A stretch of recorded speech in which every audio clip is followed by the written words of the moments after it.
Let me play this video.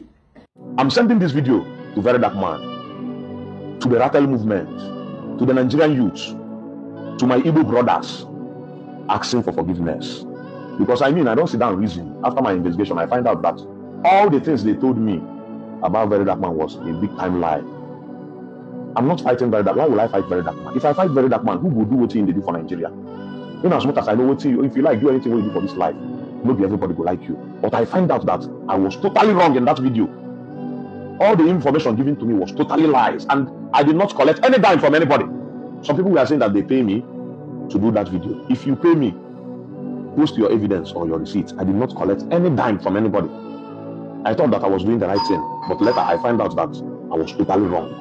So please, the Nigerian youth, the Rattle movement, VDM, you guys should find a way in your heart to forgive me. I'm not like that. If you know me very well, you will know that I've been fighting so hard to put things in order. So if the video you misunderstand me by any way, or you see me as a greedy person, please, Nigerians, forgive me. Peace and love. EDN, Verydarkman, why are you trying so hard to damage the Igbo man's business in China? All in the name that we are trying to help Nigerians. Don't you know that business is all about secrets? What are you doing, gentleman? What is your problem? Business what Igbo people they do for China for so long, for some years. Now you carry yourself, enter China, go they scatter their business. What is your problem? We the Igbo, we don't even give a fuck about Nigerian government. We have been catering for ourselves for so long. Now you don't carry yourself, enter China, go they spoil everybody business. You don't know, so you get some people when they China, we don't get visa. Some people get China, they don't even get house. Now from that business, what person they send them, go and buy this for me. From that game, now they take the sustain themselves. Then if you spoil that business finish, people man start to sell drug for China. You go happy. Why are you doing this? If you want to bring any product in China, in Nigeria, go on and bring that product in Nigeria. Stop spoiling people man business. All in the name that you want to help Nigerians. You want to help Nigerians and you are scattering another man's business. We will not even give a fuck about the Nigerian government. Anything they do for this country, we will not send. We believe in business. You will scatter our business all in the name that you are trying to help. Which Nigeria where you help? You dey spoil woman business for China. Your mind tells you know what you do. You don't know what you are doing. We dey support you for so long. We love Rattle movement, but you going to China to scatter woman business is totally wrong. You hear me talk about Igbos? Did you hear me talk about tribe? I don't know how you were able to bring in this. Even though I know say the Igbos no go even send this one. Do you understand? But I didn't bring about tribe and all that. And secondly, see the point where they come from. A very, very selfish point, bro. Very, very selfish. So if I get way to bring things come Nigeria, it's just like, you just make me feel, say, does Nigerians really want Nigeria to grow? Do they really want Nigeria to grow? Because this is like the same mentality will make us never get light. You see, we don't forget 24-hour power. Now the people that did the oil sector follow the frustrate, make we not get 24 hours light. Because who they want sell those oil for? A lot of things for make Nigeria better. A lot of these elites, these big people where they get position, they stop her. Because if we are liberated, a lot of businesses go close, but they don't know say as one idea they close, other ideas go to open. Story full ground. Make we enter another market. How many of you now remember this Peter Obi lawyer? This popular lawyer, what they call Barrister Mike Zekome, SAN. Around 2013, between that Benin Auchi Road, now they Kolobi this man. And the man, where we say Kolobi this man, collect about 40 million last. That man named na Kevin Onyara Ezigbe.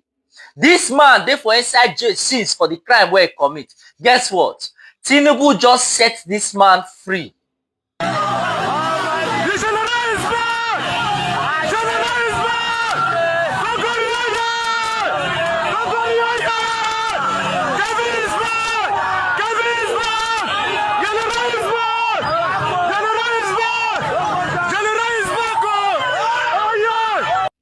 It be like say this country, we never ready to fight insecurity. Because the way the president take the pardon people where commit chaos, other people don't ready now say, if they even enter say, they know say they will feel use settlement to get their own pardon. Just listen to the experience where this lawyer passed through as at 2013, he go tell you how chilly and how horrible that moment was. But now tell me, this man where president go forgive, does he deserve it? Will this not serve as a blessing to other persons where they call Obi people? Because that's a Benin Auchi Road. More persons are being taken into the bush every single day. You say, Waga, you like saying that armed robbers. Then I said, then turn the car, reverse. As he put it on reverse, a gun was on my head. Automatic weapon. And they said, don't move. If you move an inch, we blast you. I told Chinedu, don't move. They dragged me out of the car. Dragged Chinedu out of the car. Shot the tire of the vehicle. Put Chinedu in the boot of the car. And put me inside the car. Then met another driver inside. They said if we dare look up, they will kill us. We closed our eyes. And we were pressed to the ground inside the car. As we were pressed down, I heard them say, oh, police, police, police, police. Then one of them said, no retreat, no surrender, let's meet them. Because I couldn't look up, apparently, they moved out of the car. And I could hear guns booming. It was a staccato of bullets raining. Here comes Armageddon. It was a war situation. And they were firing. And as they were firing, the car was moving. They were telling them advance, advance a little. Then I heard them shout again, another vehicle, shoot. Then they started another round of.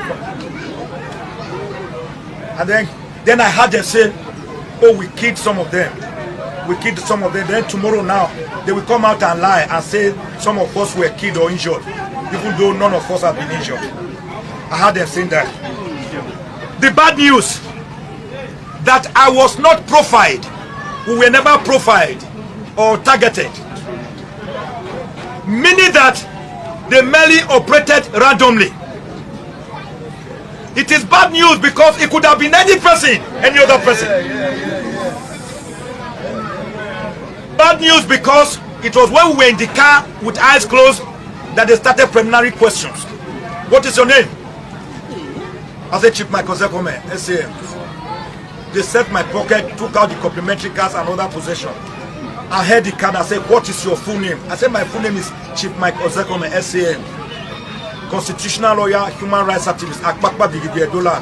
They said yes. They said yes, you're a man of truth. That's what is written on your card. I didn't even know they were holding my card. They said, so you're a lawyer? I said, yes, sir.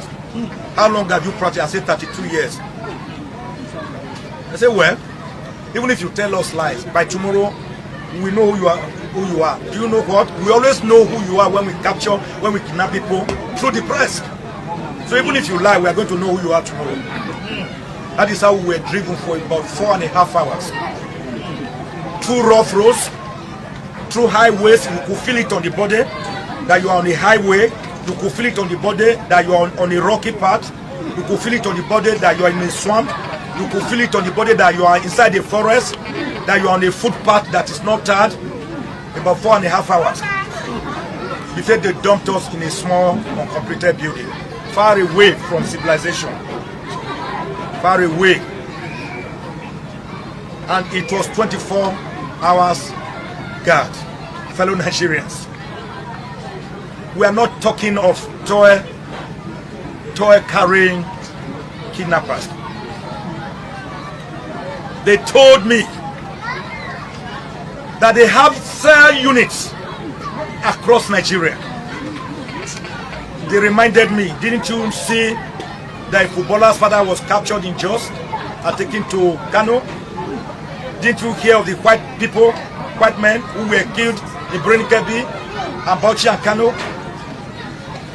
Didn't you hear of the deputy governor of Anambra State that was executed? They started mentioning them. That they are everywhere. So I asked them, how did you know me then? Why did you come for me? They said, we didn't know you. We just operated. And you happen to have run into us. And that when they started reading of me, they said, we believe that God allowed us to catch you for a purpose. To draw attention to the world, to draw national and international attention to this issue of kidnapping. They were even advising me that I should not blame God, I should glorify God. That the things they have been reading of me, about me, shows that attention is being drawn to this issue of kidnapping. Then, of course, all of them are always hooded and masked, so you cannot know or recognize anybody.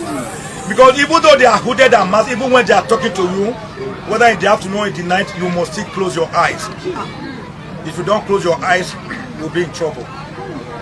The death sentence was always hanging on us 24 hours a day.